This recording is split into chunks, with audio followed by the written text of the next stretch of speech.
Buenos días, profesor Freddy Alca, compañeros y público en general.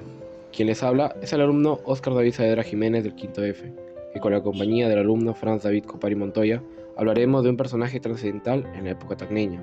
Nos referimos al historiador y doctor en leyes Jorge Basadre Groman, en quien esta ocasión hablaremos de su biografía, obra y vida académica.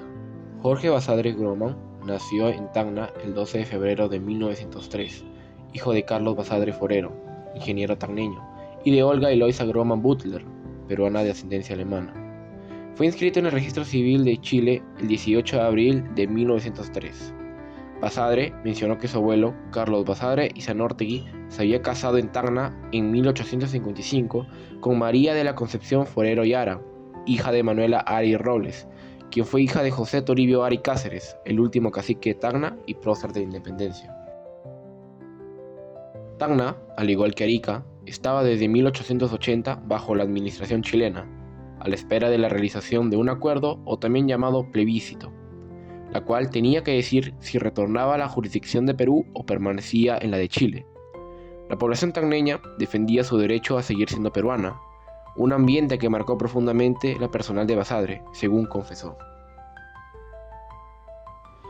Basadre comenzó su formación en el Liceo Santa Rosa, la cual fue escuela peruana que funcionaba clandestinamente en Tacna. En el año 1909 falleció su padre y en el año 1912 se trasladó junto con el resto de su familia a Lima, donde continuó sus estudios escolares en el Colegio Alemán, aunque terminó sus estudios básicos en el Colegio Nacional Nuestra Señora de Guadalupe en el año 1918. En 1919 ingresó a la Universidad Nacional Mayor de San Marcos, donde se doctoró en letras con su tesis Contribución al estudio de la Revolución Social y Política del Perú durante la República en el año 1928. También se doctoró en Derecho con su tesis sobre las fuentes de la historia del derecho peruano en el año 1935, el cual se recibió de abogado. Aún siendo estudiante, fue partícipe en el Conversatorio Universitario de 1919, junto con otros jóvenes estudiantes de la llamada Generación de la Reforma. A mediados de esa época prestó servicios en la Biblioteca Nacional del Perú, primero como auxiliar y después como conservador desde 1919 hasta 1930. Además, se desempeñó como profesor de historia en diversos colegios de Lima. Entre 1925 y 1926 formó parte de la delegación peruana que fue enviada al sur para coordinar la realización del plebiscito de Tacna y Arica. Se hallaba cumpliendo dicha labor cuando fue herido de una pedrada en la cabeza, arrojada por un mazorquero, también dicho como un bandolero o pandillero. El plebiscito no llegó a realizarse por falta de garantías. 2 años después, Tacna fue reincorporada definitivamente al Perú, mientras que Arica permaneció en poder de Chile. En 1928 inició su carrera docente en la Universidad de San Marcos, siendo el catedrático más joven con tan solo 26 años de edad. A invitación del rector, Alejandro de Ustua, leyó el discurso de apertura del año universitario, el 1 de abril de 1929. Luego de ese acontecimiento, fue nombrado director de la Biblioteca Central de la Universidad de San Marcos, cargo que desempeñó en el año 1930 hasta el año 1931. Gracias a una beca otorgada por la Fundación Carnegie, en 1931 viajó a Estados Unidos para estudiar la organización de bibliotecas. Enterado del receso de la Universidad de San Marcos, decidió seguir sus viajes europeos. Siguió cursos en la Universidad de Berlín y realizó investigaciones en el Archivo de España en la Universidad de Sevilla. Retornó al Perú en 1935 y retomó la dirección de la Biblioteca de San Marcos, cargo que ejerció hasta 1942. También fue redactor del boletín bibliográfico de dicha biblioteca.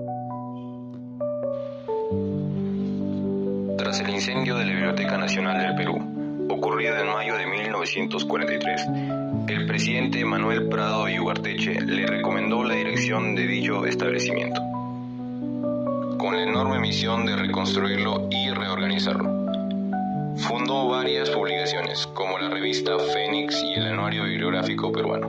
En su dirección al mando, creó la Escuela Nacional de Bibliotecarios en 1944 y se dedicó a la recolección de nuevos fondos bibliográficos. Tras enfrentar largas jornadas de trabajo y vencer grandes dificultades, en septiembre de 1948 pudo reabrir finalmente la renovada Biblioteca Nacional.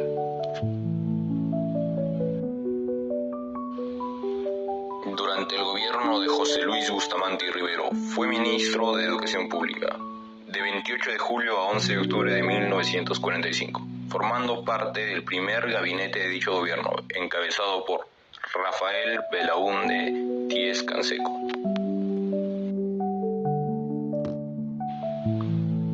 En 1948 dejó la dirección de la Biblioteca Nacional y pasó a ser director del Departamento de Asuntos Culturales de la Unión Panamericana, cargo que ejerció hasta 1950. A su retorno al Perú al año siguiente se dedicó a la ampliación de su investigación historiográfica gracias a una beca Rockefeller y se reincorporó a las enseñanzas en San Marcos, de la cual se retiraría definitivamente en 1956. En 1952 se trasladó nuevamente a los Estados Unidos a ocupar una cátedra en la Universidad de Virginia, la misma a la que regresó en 1954. En 1956, en el segundo gobierno de Manuel Prado Ugarteche, fue nuevamente designado ministro en la cartera de Educación. Permaneció en dicho cargo hasta que, por motivos de salud, lo alejaron del gabinete 2 años después. A partir de esta fecha se retiró de la vida pública, consagrándose por entero a la investigación histórica. Para realizar tal labor contó con el apoyo financiero de diversos auspiciadores. Regresó a Estados Unidos gracias a una beca de la OEA y el apoyo de la Biblioteca del Congreso estadounidense en 1961. Y le recibió el honor de profesor emérito de San Marcos en 1962. Se casó con Isabel Ayulo y tuvo un hijo llamado Jorge Basadre Ayulo. Murió en Lima el 29 de junio de 1980, a los 77 años de edad, consagrándose como el historiador de América.